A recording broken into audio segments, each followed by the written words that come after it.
What is up, you guys? Fight Fiend Miggs here, coming at you with a new video. As always, thank you for taking the time to stop by and check it out.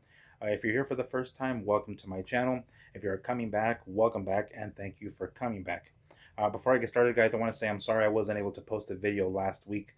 I went out of town and I didn't have enough time to record a video, and I'm not a full-time YouTuber, so I don't batch or record in batches. I just kind of record and post as I go. So my apologies there, guys, but I am back just in time for the UFC 252 main event predictions, or fight predictions, or I should say prediction, because I'm predicting basically just the main event here, which is this Saturday, UFC 252 on ESPN Plus pay-per-view.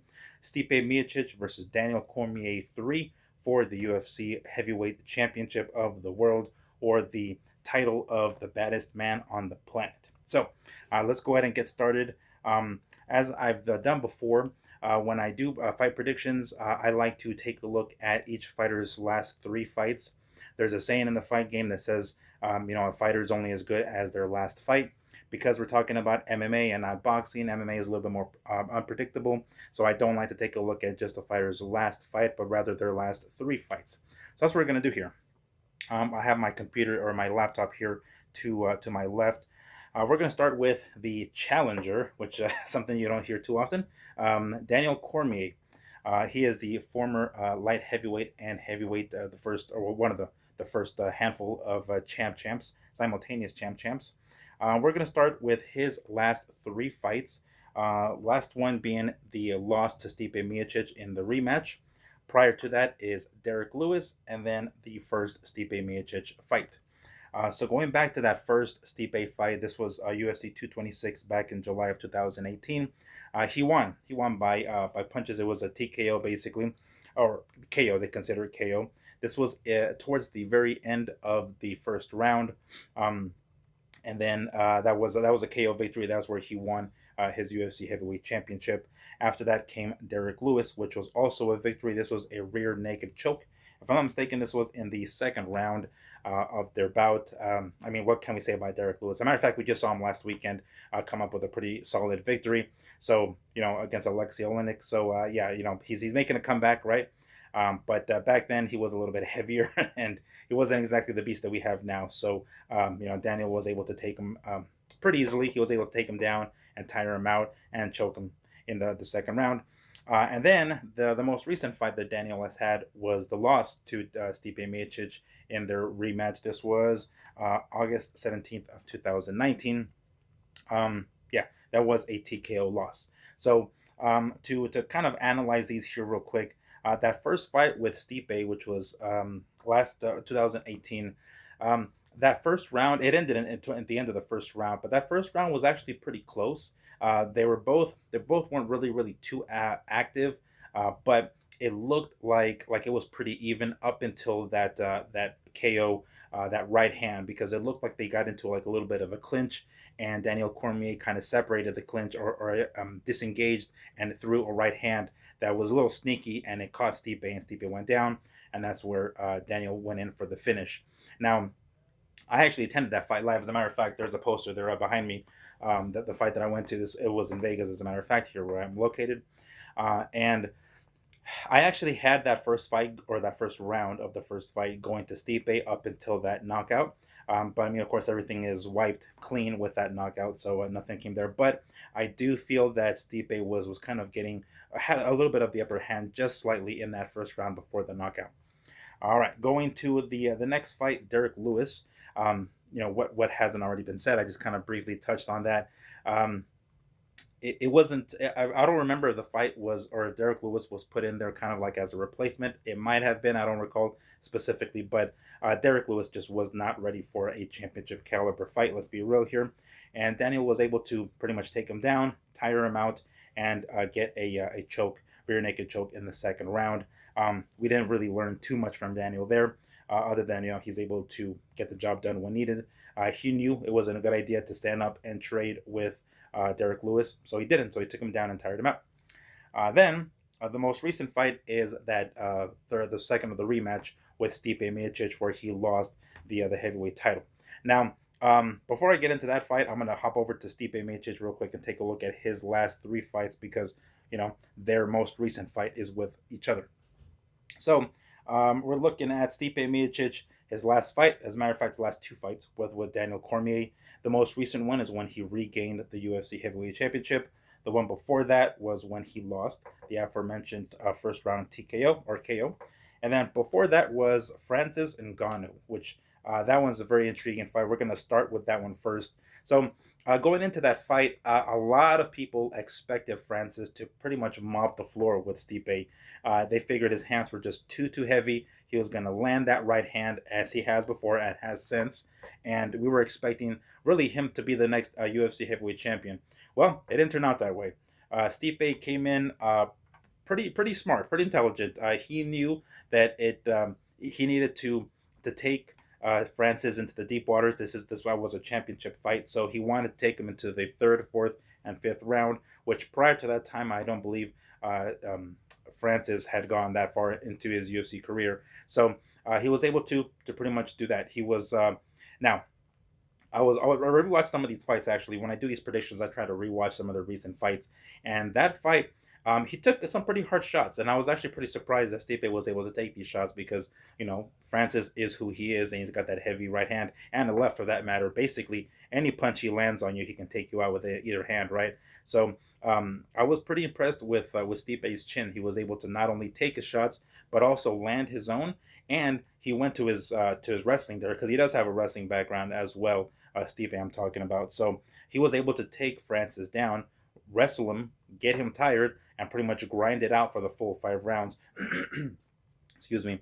And that was pretty impressive. I was actually pretty impressed not only with his chin, but with his IQ, with his fight IQ. He knew it wasn't a good idea to stand and stand in front of fucking Francis and exchange punches. So he moved around a lot. He had good defense. He threw punches of his own. He landed punches of his own. A couple of times he even like stunned Francis, and I was like, oh shit! Like he had for a quick second, I was like, oh my gosh, is it really like this is the way Francis is gonna go out? Everyone's expecting him to come over and just like run roughshod and take over that heavyweight division, taking out Stipe, and it didn't turn out that way. So I was pretty impressed by Stipe in that one. So then the two fights subsequently after that, the TKO loss, or I keep calling it a TKO, but it's a KO. The KO loss to Cormier, and then the TKO victory.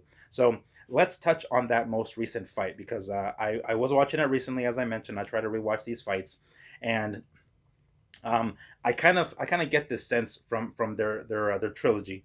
By the way, this is going to be an epic trilogy. This is kind of one of those like Cain Velasquez and Junior Dos Santos type of trilogies in the heavyweight division. So I'm looking forward to this third fight quite a bit. But this most recent fight between the two, I had Daniel Cormier winning. He was. I kind of feel like in that first fight, I gave that first round to Stipe, but it looked like Daniel was a little hesitant. He was a little timid. He wasn't sure if he was going to be able to take Stipe's punch. And when he started kind of tasting his power a little bit, tasting Stipe's power, he thought, okay, I can take this guy. And then he ultimately came out with the KO win. But that first round was very it was uneventful really. That first round prior to that knockdown or the knockout. The second fight was a little bit different. I kind of felt like Daniel came in with a little bit more confidence. He says, all right, I can take this guy's shot. I don't think he can take me out. I can stand and bang with him a little bit more because there was a lot more striking in that one than in that first round or the first fight. And I kind of feel like Daniel was a little too confident, I think, because he seemed to walk in kind of like not really respecting Stipe's power at all, especially those first 3 rounds, which in his defense, he was winning. I think he was clearly winning, and you can tell on Stipe's face. Stipe's face tends to mark up pretty easily anyway, even in that first fight with Ngannou that I mentioned earlier. Like his left eye, I think, had a mouse already after like the first round. So I feel like his face might not be that good of an indicator, but he marks up pretty quickly. And that's what happened in this most recent fight with Daniel. He was taking some shots. He was bleeding. He wasn't like bloodied or anything like that, like super bloody faced, but he was bleeding, and you can tell he was taking some shots. So I kind of feel like Daniel was kind of getting a little too overconfident. He didn't respect Stipe's power at all. And going into that fourth round, that eventful fourth round, that faithful fourth round, Stipe kind of switched it up a little bit. What he decided to do was to go to Daniel Cormier's body with that left hook. And he just threw it and threw it and threw it. And basically every single time he threw it, he landed it, with the exception of 1 or 2 times that maybe he missed. But it didn't look like Daniel was too concerned with it because he wasn't blocking it. He was just okay with taking a shot. One thing that I also want to mention in this trilogy here is that in both in the first and the second fight, there was some pretty serious eye pokes. Like we get on John Jones's case about eye pokes and whatnot, but Daniel Cormier has done his fair share of eye pokes, and he's done a few with these two fights here. And um, I don't know if there's going to be any more stern of a warning or harsh of a warning with whomever the referee is going to be for this third fight. But I mean, he needs to get like some a referee needs to seriously check him on that because he's done that twice with Stipe. And I mean, what the hell can you say? He and they're not punches. Like some of those, maybe one or two was a punch, but if you watch those first two fights, you can tell that Stipe just keeps like rubbing his eyes because if it's not a freaking thumb or it's not Daniel Cormier kind of like fake jabbing, it's just with his fingers extended, and he's poked Stipe's eyes a couple of times, and that's not cool. So yeah, so going into that fourth round, I feel like Daniel was pretty confident. And then once Stipe started landing those left hooks, and he realized that Daniel wasn't blocking those left hooks, he just kept going to it. Left hook to the body, by the way. And that last one, oh man, I'll watch. I've watched this several times, but he landed that last one good as fuck, and it was clean. And you can tell Stipe, or I'm sorry, Daniel, kind of like froze for a second. He kind of brought his hands down, and then he was like, oh shit. And then that's when the finish came. So. Stipe Miocic has actually proven me wrong twice already. I kind of I don't know. Maybe I'm a little stubborn, but I sometimes I just don't give him the credit that I feel that I'm realizing he probably deserves for having the fight IQ. He, People expected him to get his ass handed to him by Francis Ngannou, and it didn't happen. He proved a lot of people wrong, and he used his brains with that. He wrestled Francis. He struck on the feet. He decided to exchange a little bit, but he had good defense. He backpedaled when he needed to. He went in for the takedowns when he needed to, and he was able to basically like outsmart Francis Ngannou. So that first one, I was like, okay, well, I realized that he's got more brains than I think we're giving him, we're giving him credit for him. And then in this most recent fight with Daniel Cormier, kind of the same thing, because he got taken out in the first round in their first fight, people were expecting Daniel to take him out again. And I mean, that's kind of what it looked like, at least in those first 3 rounds. It looked like Daniel was going to come away with the unanimous decision victory because he was just, cleaning, sweeping each round. And then that fourth round came around and he started unloading. I'm assuming he just waited to get into the, Stipe, waited until get into the championship rounds and then started unloading those left hooks that ultimately was the key to the victory there. So on 2 times, Stipe has 2 different occasions. Stipe has proven me wrong, and he has more fight IQ than I think I gave him credit for. So I kind of went back and forth on this one here, guys. I wasn't really sure.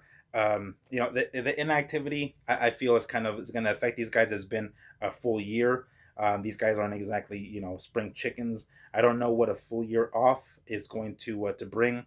Um, I suspect that Daniel Cormier is kind of towards the end of his career or closer to the end of his career than Stipe. I've kind of gone back and forth a few times. At first, to be honest with you guys, and this is probably me being stubborn, I thought Daniel Cormier. That's what I thought. I thought, you know what, he's gonna come into this third fight, and he's not gonna come in overconfident with his striking. He's gonna take Stipe down, and he's gonna basically do what he did to Derek Lewis and grind it out for a little bit while he gets tired, and then going for the choke. But I mean, let's be real here. Stipe is no Derek Lewis. So after giving it some careful thought and kind of taking a look at their most recent fights, I'm going to have to go on this one here. My final prediction, I'm going to have to go with Stipe. I think Stipe is going to be able to get the job done. I don't think he's going to be able to knock Daniel Cormier out.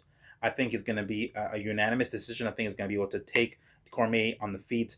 And I don't think Cormier is going to be able to take Stipe to the ground to be able to do what he did to Derek Lewis, or really honestly like hold him on the ground. His wrestling is off the chain, right? We all know that Daniel Cormier's wrestling is world class, but I mean, he didn't really.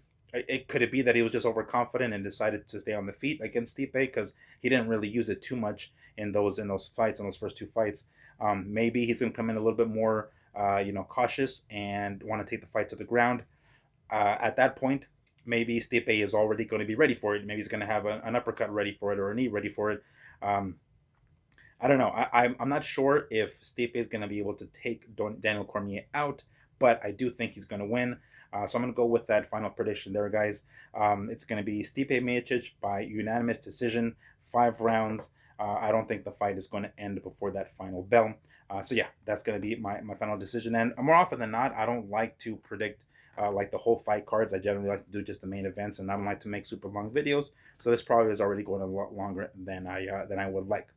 Oh, guys, and just before I forget here, if you guys happen to notice my clean ass tee here, feel free to check out freshcleantees.com, and you can use the code Miggs15 at checkout and get yourself 15% off of your tees. Or, summer's not over yet, so if you feel like getting yourself a pair of sunglasses, feel free to check out Blenders. Blenders.com, and make sure to use the code MIGS16 at checkout and get yourself 16% off your purchase. So just to recap, freshcleantees.com, use the code MIGS15 at checkout and get 15% off your total. Or check out blenders.com and use the code MIGS16 and get 16% off your total.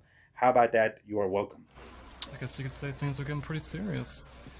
All right, guys. Just to wrap things up, thank you once more for checking out my UFC 252 main event fight prediction, Stipe Miocic versus Daniel Cormier 3. It's going to be this Saturday on ESPN Plus pay-per-view. There's actually going to be some boxing on tonight. I don't know if you guys are interested in boxing as well, but there's going to be some boxing this weekend as well. It's going to be both boxing and MMA, UFC. So it's going to be a pretty action-packed Saturday. By all means, guys, let me know what you guys think about this fight coming up, this main event on Saturday. Who do you guys think is going to win? Am I wrong in my prediction? Do you guys agree or disagree? And don't forget, of course, to like, share, subscribe, comment, all that good shit on my channel, if you will, please. Thank you once more for taking the time to watch my video. I will see you guys next week, and you guys take care. Have a good one.